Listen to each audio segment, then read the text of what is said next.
Welcome back to another Impact Tonight, other Impact Education Leadership. This is episode 117. I'm your host, ID3 for Isaiah Jones. Tonight's hosts are Dr. William Daniels and Dr. Marisela Jiminez. Dr. MJ, please say hello to the people. Good evening, everyone, and thank you for having me on your podcast. I look forward to this conversation. Absolutely. And Dr. William Daniels, please say hello to the people. Hello, everyone. This is Dr. William Daniels out of Chicago. I am honored to be among the greatness of the both of you guys, and I look forward to having a fruitful conversation. We are also grateful as well. Well, tonight's topic is a crucial one. It's a much needed conversation, and that is being charitable toward others during COVID-19. COVID-19 is creating new needs while putting enormous financial pressure on all nonprofits, from medical and public health needs related to the response to economic uncertainty impacting vulnerable populations. The COVID-19 pandemic is creating unmet needs above and beyond the usual. Many nonprofits also have to cancel many of their usual programs and fundraising activities and events out of the concern for public safety. This and many others are leading and motivating employees to perform ultimately amidst a global pandemic is only possible with compassion, empathy, and community. People benefit most from physical and practical and predictable routines. However, with this new normal, it's going to require a different structure, a different strategy, a different approach, a different technique as it relates to social development, as it relates to physical development, as it relates to cooperative play. So we're going to need those new strategies, and we're going to need people to step up to the plate like the ones we have here tonight to help us talk about interconnectivity and how we need interconnectivity now more than ever. In scenarios like this, the phrase that comes to mind mostly is interdisciplinary instruction. This strategy is going to have to come into play, I believe. This interdisciplinary instruction is going to have to be integrated through different careers, through different educational structures. Those multiple subject areas are going to have to be synthesized, are going to have to be combined, are going to have to be put together by integrating subjects with educators and paraprofessionals and community leaders to help bring a community to resources that are more broader so that understanding can be balanced across the board if that's possible, through activities that will help not only our children but their parents as well develop awareness to these new skill sets, this knowledge, to help us utilize this new normal. With that being said, I want to pull first from Dr. William Daniels. Dr. William Daniels, please tell listeners a little bit about yourself and what you're doing currently out there in Chicago, the Windy City. Well, again, I just want to thank you for having me on your podcast. This is, you made some really good points in your opening speech. This is a really interesting time to be in education because we know that where we are on this pandemic curve, our students need a lot of support. And the question is, how do we build that support for students to get them, those who are behind or have stagnated, how do we get them caught up? How do we get them back on track?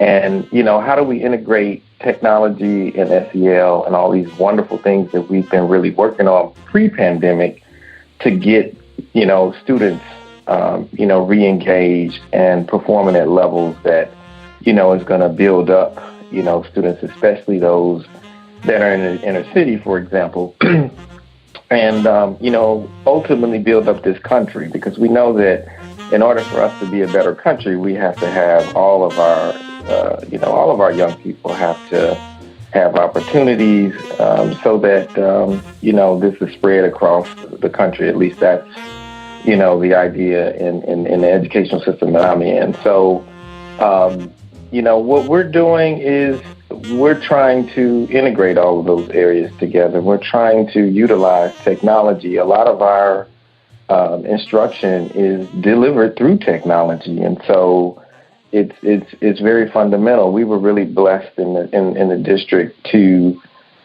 get to the point where we were at or near, 1-to-1 in terms of technology. And I think now that we're here or nearly there, that you're going to see a lot more supplemental instruction, and I'll clarify that in a while, being done throughout the city and throughout the country. So I'm going to stop right there.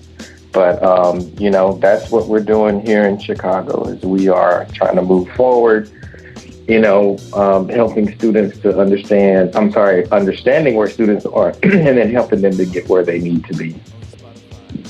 Oh, this is going to be good.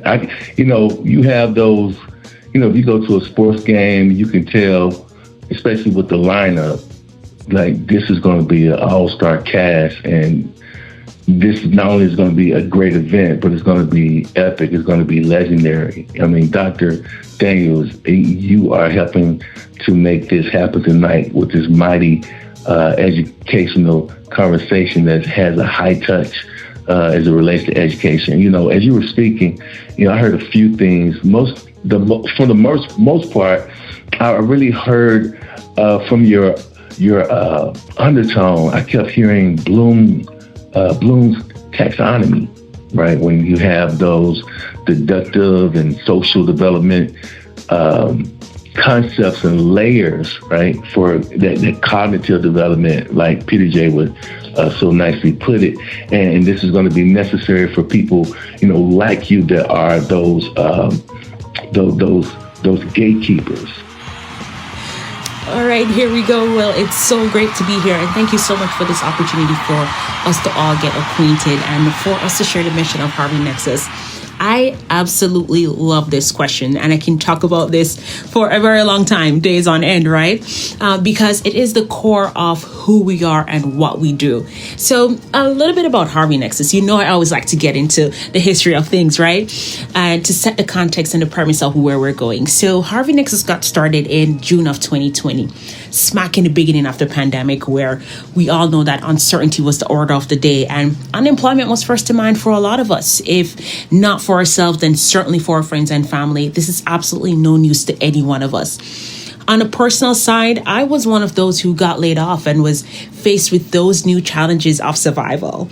And after connecting with my friends and family about my situation, I then found that they too were going through a similar situation, and shared the same story, where they had to close their businesses. Some of them even lost their jobs, and even losing 2 jobs in one day. And with that, I got to thinking, being the entrepreneur that I am, I studied this at the master's level. I took this as an opportunity to help not only my current situation, but the community, because I know what it feels like. So that's when Harvey Nexus got started, to really help those displaced workers to gain, retain, and sustain gainful employment with a livable and sustainable wage throughout the life of their careers, and really providing a path to careers for those displaced workers and adults who may or may not have a college degree. So our programs are designed to be flexible and to really focus on what the employer's needs are, and also what the needs of our participants are. So we have a 3-prong approach that I'm really excited about. Is that first, we provide access to in-demand careers. Careers that we know that are high paying, that provide a livable wage, and we partner with our major employers within the city and nationally, and use labor market data to really understand what those specific components are that requires those skills and the roles. And we focus on those high demand fields with meaningful upward mobility, such as information technology, advanced manufacturing, and even healthcare. And the second is supported learning. We teach the skills employers need through blended learning programs, apprenticeships, whatever is it that it takes for us to work with that employer and our participant to make sure that both sides are benefiting from that relationship, and to really combine online learning in a live setting, and you can learn at your own pace and even learn while you're working.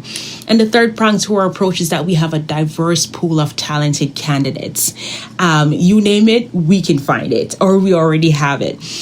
To really find those individuals who demonstrate the potential to be successful in that role, who have the drive to succeed and know that this is where they need to be. And, they found their home, and really having a flexible pathway to quickly advance within their careers.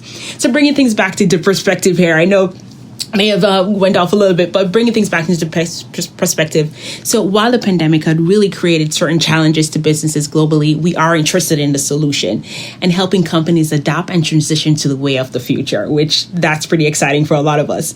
So in addition to helping our job and career seekers, we also identified that the events of 2020 presented opportunities for us to reconnect on fresh terms with our families, our friends, our coworkers, and even with ourselves, most importantly.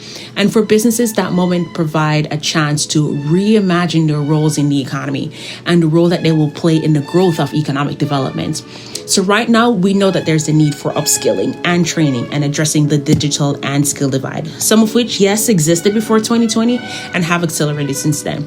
And that's where we come in to really provide the resources and opportunities to job and career seekers to gain, retain, and sustain a livable wage throughout the life of their careers, and also for businesses to grow and expand, bridging the gap between businesses and job and career seekers, and also between academia and the workforce, transforming the lives of people in the community who need a voice, and helping our community to get upskill, find employment, and find new careers through innovative skill enhancement programs that will benefit all our communities. And we have a mission to really equip the world our workforce in careers of the future, and really providing options for everyone to be included, to engage in their highly skilled professionals that in tech. One example that I love to share is, for example, data science, cloud computing, artificial intelligence, and really raising their careers to the next level. So I say it as, partnering with Harvey Nexus is really crucial during COVID-19 pandemic, because we offer the solution to a global crisis that affects all of us in some way, shape, or form, directly or indirectly. Having a job is not just a paycheck or having something to do in the days, right? Having a livable wage is an investment towards a strong local economy and a healthy community, contributing to the development of a dedicated skill and a healthy workforce. And for our employers out there, paying a livable wage can lead to improved productivity, increase employment loyalty, and it does decrease the cost when it comes to having absent staff, having to train someone, having to recruit someone, and even retaining that employee at that point. For the employers and those for all our participants, earning a livable wage really provides an income to cover modest living expenses to start, right? And having to reduce financial stress. This can also lead to improve health, improve morale at work, and also increase support to healthy child growth and development, reducing all those barriers to social inclusion and an overall improvement in the quality of life of our workers and for our families. And for our community, we all know that once we come together and we're all in a happier, better place, we live a happier, better life, right? So to wrap things up, I'll share this with you, that partnering with Harvey Nexus is crucial, and we all have the power to help in some way, shape, or form. First, I will encourage all of our listeners to volunteer with us. Volunteer your time, your resources, or even your professional network, and share our mission and share or the impact that we're having and or what we plan to do within the community. Share it with a friend, share it with a coworker, a neighbor. And second is to consider us in your giving and collaborate with us this Giving Tuesday, November 30th. I would say visit our website for more details on that, harveynexus.org, to get involved. Thank you so much.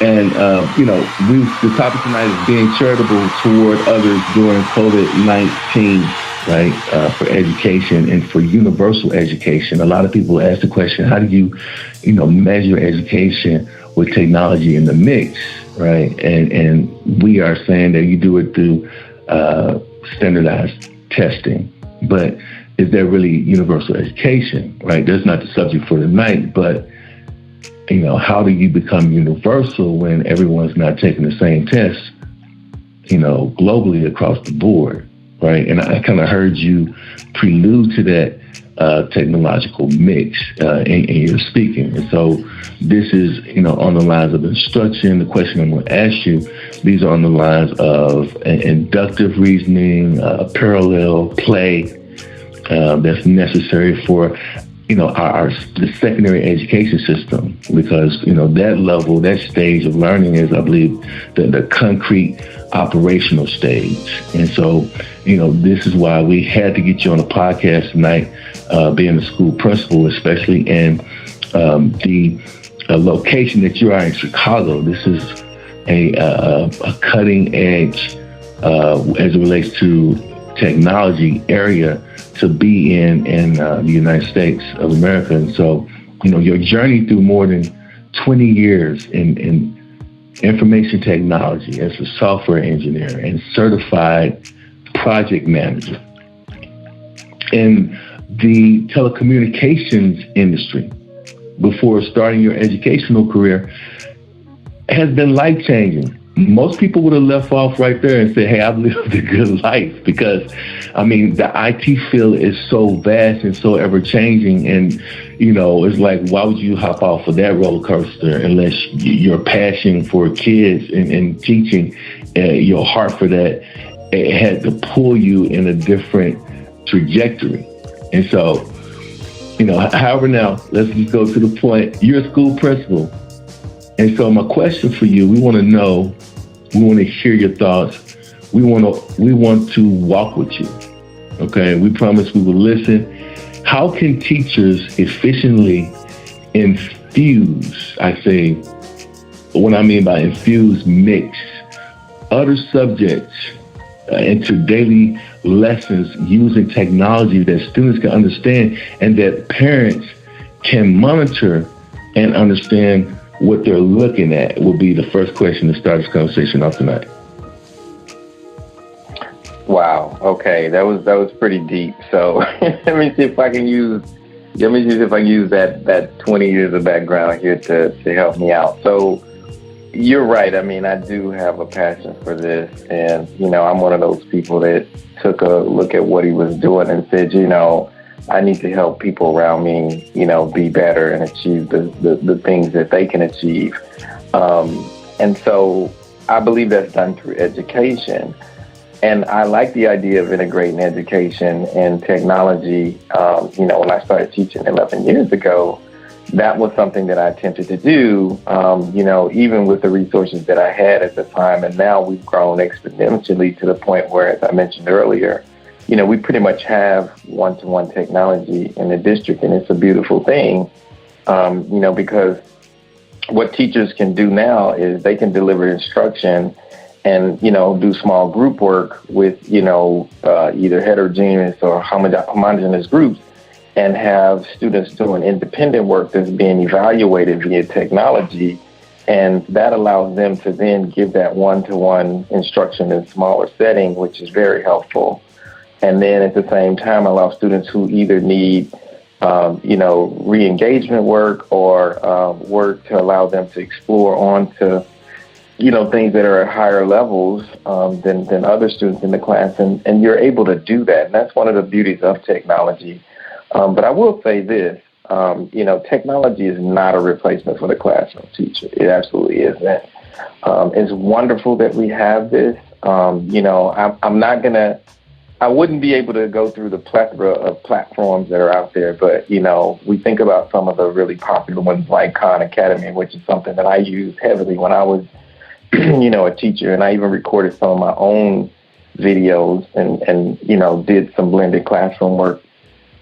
But, being able to provide that as a resource for a student who can explore on his or her own is really the basis. And having the frame of mind as a teacher that, you can use the technology to get creative and not just look at it as something to keep a child busy, that's a step in the right direction. And, it's not a perfect science.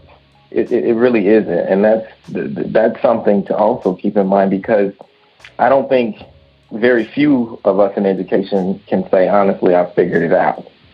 But, having an open mind, being able to reflect on what it is that you do, and really using the technology in conjunction with, social and emotional supports for students, and, provide an appropriate level of formative assessments that allow you to think about ways that you can improve your instruction rather, to make you a better person is what I really think is a good mix of the formula for classroom instruction today. And like I said, the blessing is that technology will allow you to do more than you used to be able to as a classroom educator. And I think that's something that, we push really hard for. I can't say I'm a perfectionist. I can't say that I'm perfect at it, but we try to get there every day. So. Wow. You know what? That's a lot to unpack. I'm not going to even try to do it. But let me ask you a question. Dr. Daniels, will you come back to the podcast at another time? Absolutely. It's on. Dr. Daniels, this man, I've done a lot of research on him, and I've been, just checking him out in both of those worlds, in the IT world and in the world of academia. And this man is on a mission. He is a trailblazer. He is, I would call him one of those figures that will go down in history as a legacy. He's a legacy maker. And these world changers are what we're going to need.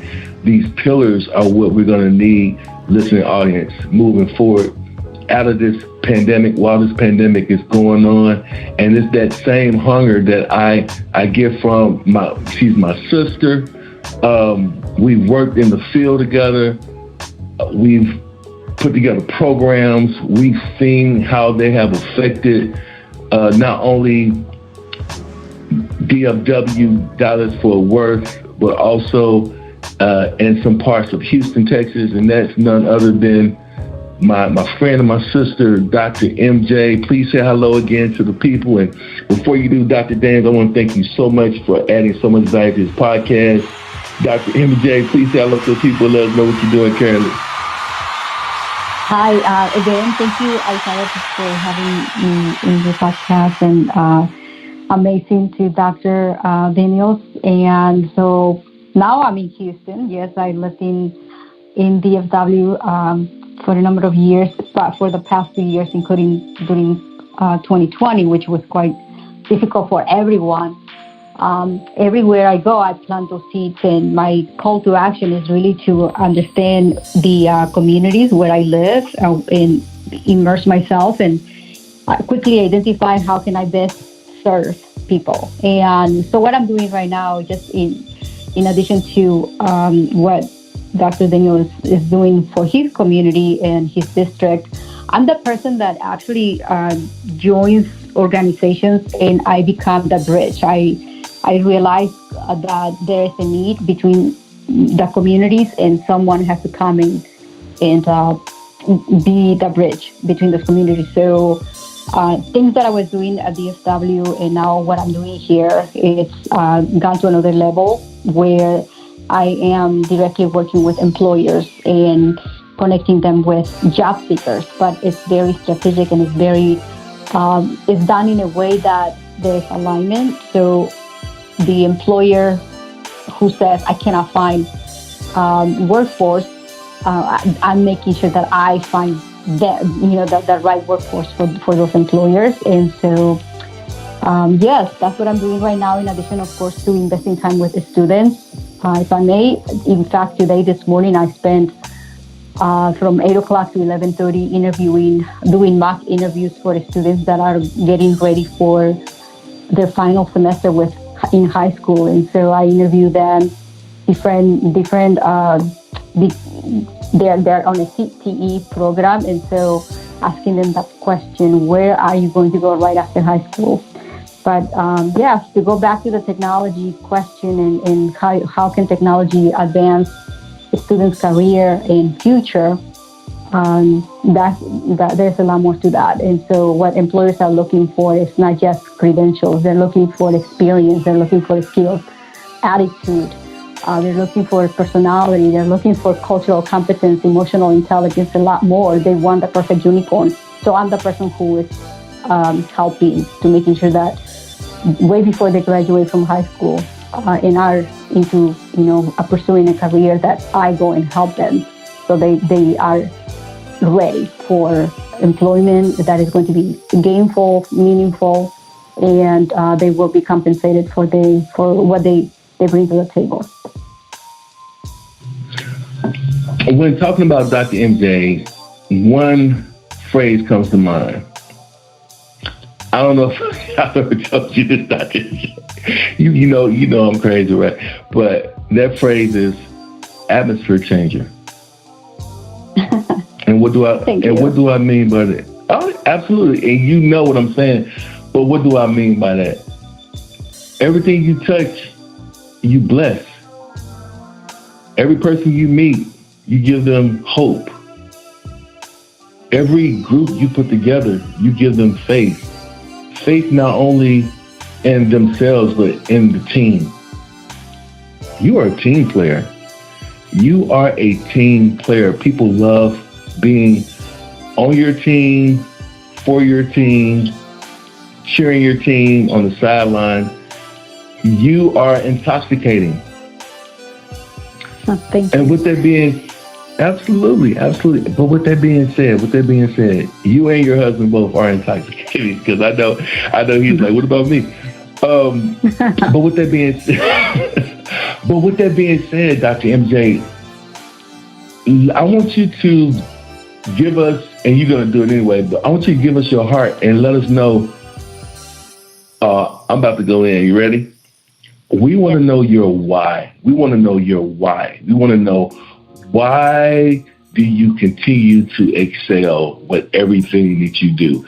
Why are you so compassionate about being charitable toward others, especially during COVID-19, where people are socially distancing from themselves? We want to know your why. What is your why? It's a simple call to action. I am so grateful to be in this country, and I remember coming to this country and becoming a U.S. citizen already as a Christian. But when I heard this quote from President J.F. Kennedy that said, ask not what your country can do for you, but ask what you can do for your country. And I can tell that if I had remained in Mexico, my life would have been extremely opposite to what I have. And so I've reached the highest level of education, and it is my responsibility to go back and if it's just one person at a time, and help them. And it upsets me. It bothers me when I see injustice. And some people may say that's none of your business. Move on. And so if I see something and I know it's not just, I will roll up my sleeves, and I will go and do something about it. I just cannot have my heart settle and turn around and pretend I didn't see it, I didn't hear it. And so they don't have to be my blood family. They are my spiritual family, just because they are part of this world. And I'm in this world, and I just have those convictions, and I want to do something about it. So my why is that I have a greater responsibility when it comes to what God has given me, multiple talents. And it is written in the Bible that, you have been given much, and much is going to be expected of you. So I take that very seriously. That's good. Okay, Dr. Daniels, what is your why? Wow, that's such a deep question, and I really appreciate the response. I don't know. I mean, I'll go back to my childhood. I mean, I was really blessed to have 3 black males as principals. And I never really thought very much about it until, I got into education. I was like, wow, that's not the norm. I'm sure that it had a lot to do with me, being intrinsically motivated and how I, pursued the engineering degrees that I got initially. And along my journey of becoming, the engineer that I was and eventually into project management, I just began to think, if I can do this the way that I did it, what stops any other Black or brown child from doing this? And, when you look at the data and you look at all of the negative press about what happens in the Black community and the brown communities, I just said to myself, maybe we need somebody to come in with some fresh ideas or with a different perspective that can, serve as, a motivator and understand, good instructional practices so that, we can build schools that can actually lead to some successful student outcomes. And that just really pushed me into education and into, where I am. And if I can just say this, when I got my master's in teaching, I thought I was done. I thought, I'm just going to teach, math and I'll be just fine. And then along comes, one of my assistant principals at the time, and she motivated me, along with my principal, to consider going into administration. And, that led to some other things. And before I knew it, I was going back to school again to get a doctorate degree. And I did not think I was going to do all of this. I really thought I was going to be a teacher for the rest of my life. But, as I thought about what that path needed to be and how I could impact education, I thought, on an administrative level, I'd be far more impactful than I would be at, the educator level. But I did enjoy teaching. I really did. My point is that for me, that why is, how can I make people around me better?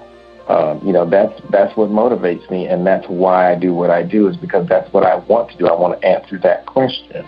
How can I make people better so that, children can achieve, their goals? I see babies every day that tell me, I want to be a veterinarian, I want to be this, I want to be that. But that's all well and good to say that, but how are we showing them how to achieve those goals? We can't just educate them. We actually got to give them an opportunity to see what steps they need to take. What do they need to do to prepare themselves? So when I see my babies in the hallway, I'm like asking them, okay, so what are you doing to be a better scientist? What are you doing to be that policeman that you said you wanted to be? What are you doing to be, that athlete you said you wanted to be?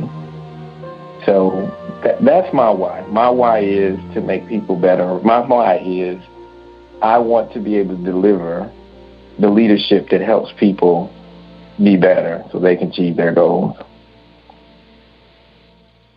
Listen, I told you tonight was going to be epic. Tonight was going to be epic. Oh my goodness! Let me say this. Let me pull back. Let me pull this thing back a little bit. But let me say, Dr. Daniels, thank you again. Dr. MJ, thank you as well. Let me go back to Dr. MJ. Let me go back to you, because for me, you're also a community advocate. I think that's a good word to define you. And what I just heard Dr. Daniels say for me was emotional development.